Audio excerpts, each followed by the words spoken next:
One time, my best friend in high school really surprised me.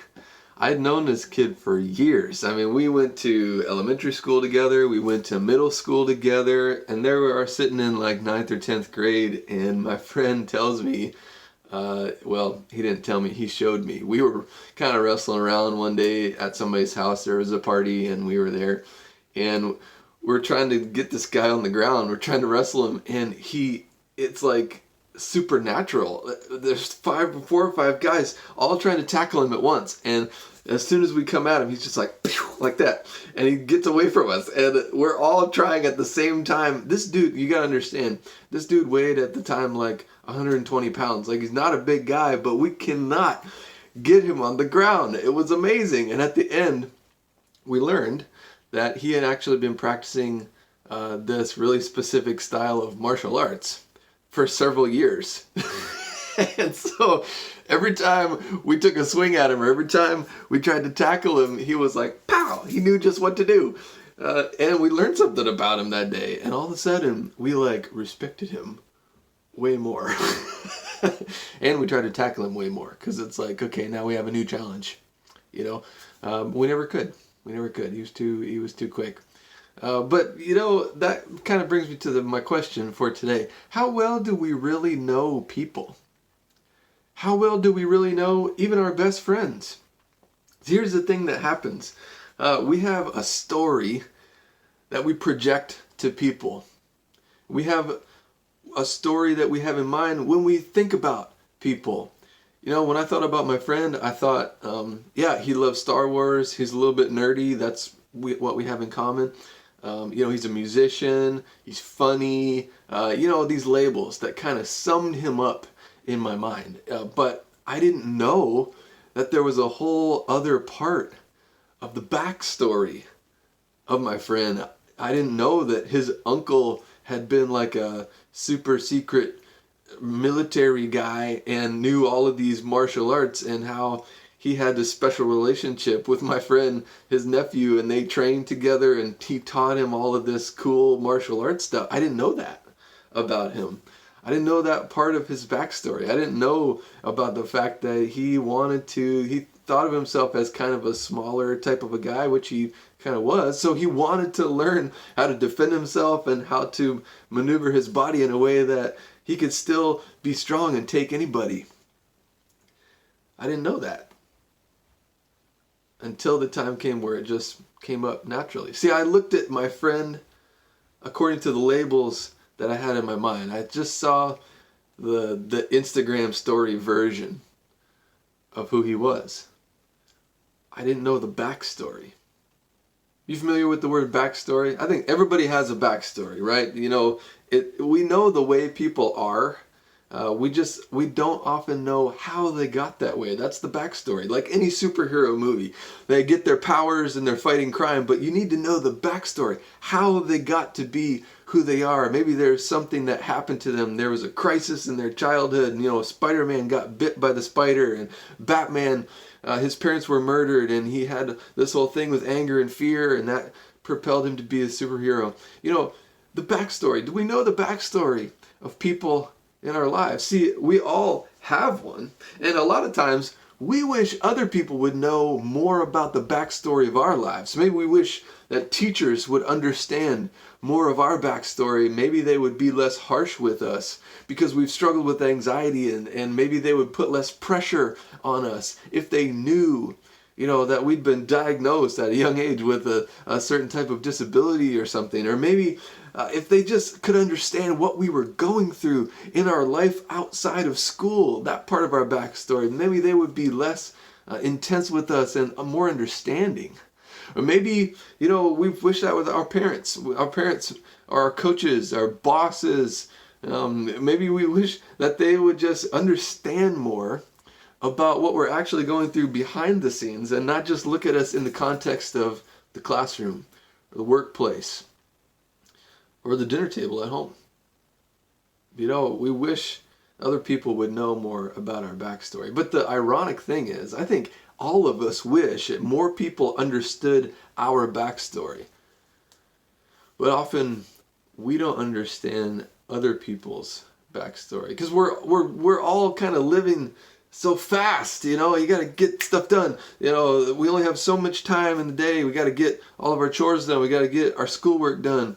We got to take care of our siblings. We got to go to work. We got to whatever. And the pandemic time has just increased all that. It's like there's no structure, but there's still the same amount of things to get done, but there's no support of how to get it done. So we're all just like, Wouldn't it be good, though, if we could figure out how to see each other, how to listen to each other, how to respect each other, and honor with empathy the backstories of the other people in our lives? Wouldn't it be amazing if we could see other people and what they're really going through, and we could be seen for what we're really going through? That's one of the coolest parts of the story of Zacchaeus. And we're in week 3 of our series about Zacchaeus and his encounter with Jesus, called It's Personal. And Zacchaeus, today we're going to look at the way that Jesus looked at him. See, Zacchaeus had a lot of labels, just like we have labels. Some of the labels that I had in high school, I feel like are, goody-goody type of a guy. I was known for just kind of like being a rule follower and kind of being a boring person and tried to go by the book. That's how people saw me. I started to be a musician more in high school and lead worship, so maybe people saw me that way. I had big hair, had like a afro, type hair. So people saw, oh, the big hair kid, haha, that's funny, he's got big hair, but we all have labels, and Zacchaeus had labels too. People thought of him as a criminal, as a sellout. Remember, because he was a tax collector and he worked for the Roman Empire. Even though he was a Jewish person, he worked for the Romans and stole money from his family and his neighbors and his friends that he had grown up with. He was kind of a scummy dude, and people saw him that way. And they didn't want to know more about him. They didn't need to feel like they knew the backstory of Zacchaeus. They just were like, he's an idiot. Dismissed him. It's a little bit like what's happening today politically, Like all the right-wing people are like, oh, you're one of those libtards. Dismissed. And the liberal people are like, oh, you're one of those right-wing nut jobs. Dismissed. We don't need to learn about each other. We just like, oh, you're one of those? Okay, get out of here. That's what people thought about Zacchaeus. Oh, you're a tax collector? Got no time for you. You're an idiot. I don't even want to see you. I don't want to look at you. I don't want to have any contact with you. I don't want to hear what you have to say. I don't need to respect you because you're not respectable. And that's the guy that was climbing up in the tree as Jesus came through town. That's Zacchaeus. Everybody was disappointed that he was there. Everybody was angry and looking at him out of the corner of their eye and muttering to themselves, why is he even here? Why does he want to see Jesus? Zacchaeus and Jesus belong to 2 different groups. They have nothing in common. Why would Jesus even care that Zacchaeus is in a tree? Why is Zacchaeus even here trying to get Jesus to look at him? Doesn't he know that Jesus would never spend time with that kind of person?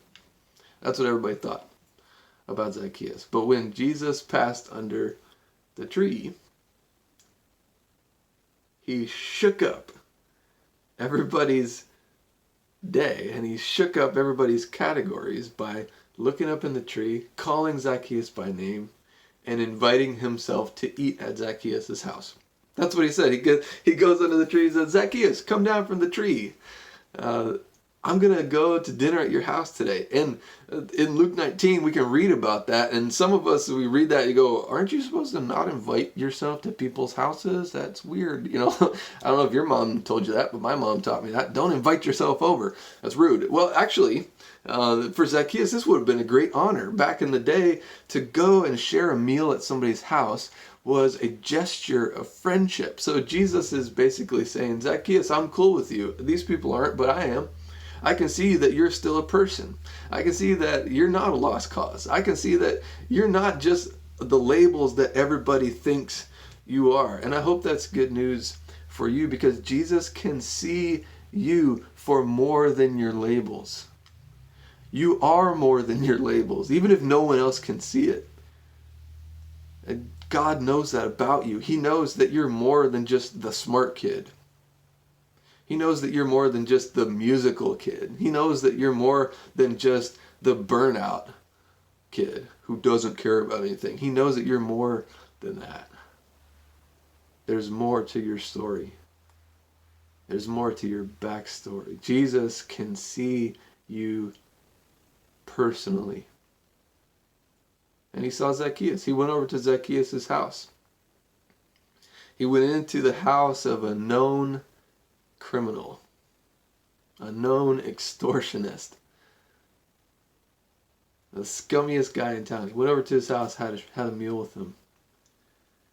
And they sat there and they learned about each other. Like back in the day in the Middle East, and still even today, it's a hospitality type of a culture where if you go to somebody's house, you're going to be there for like 3 or 4 hours just chilling around the table, okay? Like it's that type of a deal. It's not just like, okay, we sit down, we scarf our McDonald's, and then we get on to the next thing. No, Jesus came over, took his shoes off, kicked his feet up, and he and Zacchaeus chilled out for hours and just talked together.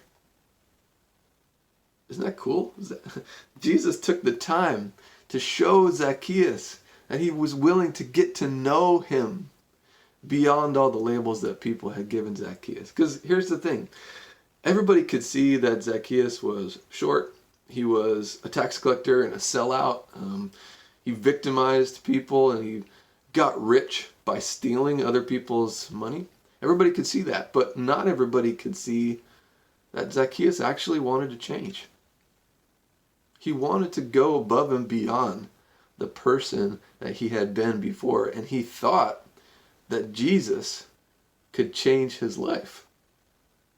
He believed that an encounter with Jesus might be the thing he needed to start going in a different direction. And when Jesus came over to his house, Jesus showed Zacchaeus that he was right.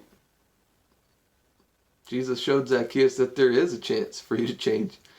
You can write a new story in your life. That's exactly what Zacchaeus did. He gave back everything he had stolen over the years to people out of his own pocket. Everything that he took, he gave back. He donated a bunch of his money to the poor, and he lost almost all of his possessions that day. He didn't care about that anymore. He just wanted to be new. And it was a personal encounter with Jesus that did that for him. And it can do it for you too.